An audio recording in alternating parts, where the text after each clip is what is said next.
Final update: my entitled future mother-in-law threw my family heirloom engagement ring down a storm drain. Now she's facing assault charges because she went totally insane. Unfortunately, it could not be found. The city came out to try and assist, but they could not uncover anything. My fiancé and his family were devastated by this, and many of them have ceased communication with Neil because of this. The ring had high significance in the family, more than I understood at the time of writing my first post. This was literally the straw that broke the camel's back for many of the family members. His sisters have chosen to keep contact with Neil, and one of them told me that she is playing the victim card, that she is saying she had a mental break and we all need to be more compassionate and understanding of her. I call this total crap, and I know she knew exactly what she was doing when she threw the ring down the storm drain. I have a theory that the ring never went down the drain to begin with.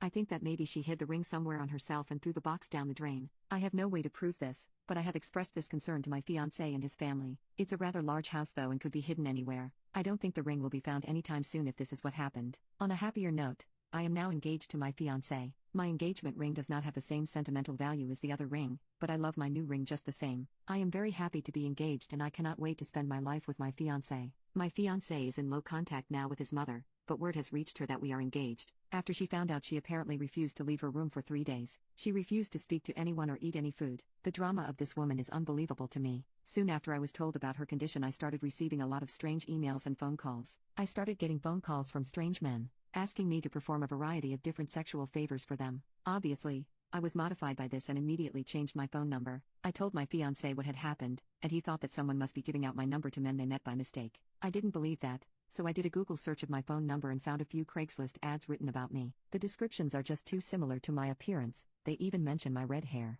I truly believe this is Fmeal doing this, or someone she knows. Fmeal knows how to post on Craigslist, as she sells a lot of used things online. I have also mysteriously been signed up for a variety of different dating sites and porn sites. If this is Fmeal, then I just don't know when she is going to stop. This is a low level to drop to, and I cannot believe how pitiful this woman is. I showed this all to my fiancé and told him about my suspicions. He doesn't think his mother has the tech savvy to be able to pull this off. Update 2. My fiancé had no contact with her after everything that happened. This lasted all about a week before she showed up banging at our door. My fiancé was at work and I was alone at home at the time. She was wailing that she was sorry and just wanted to see me to apologize. Since I had neighbors who were beginning to watch this spectacle, I let her inside to talk. At first, she was very apologetic and said she just wanted to have a fresh start. She was pretty convincing, and I was actually considering just letting it all go. That's when she saw my Christmas tree and all hell broke loose yet again. She began to scream that I was trying to convert her son to Christianity and that I was just a little whore who was trying to ruin her family. I kindly asked her to please leave and that she was not welcome here, but she was not budging. She told me that no son of hers would ever celebrate Christmas and proceeded to run towards the tree.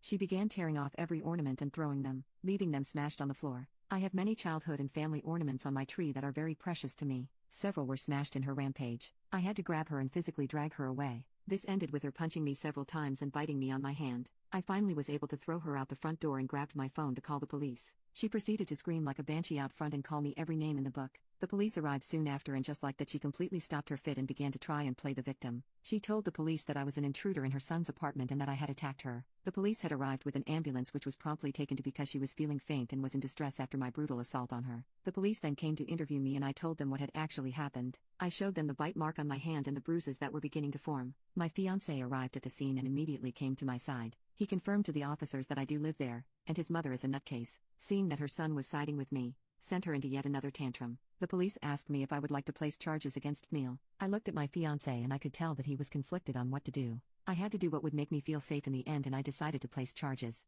Fmeal was first taken to the hospital and then arrested upon her release. She is now facing assault charges and I have taken a restraining order against her. This has placed a serious strain on my relationship with my fiancé. He and the rest of his family want me to drop the charges against his mother. He tells me that since I have a restraining order, she can no longer come near me, so I have nothing to worry about. I don't think he fully understands how terrifying this experience was for me. He tells me that it is my decision in the end and he will stand by me, but he doesn't want to see his mother go to prison. Part of me just wants to pack my bags and run. I told him that I felt this way and he is begging me to stay with him. He says that we can move and have no contact with his family in the future. I am so confused and conflicted about what to do.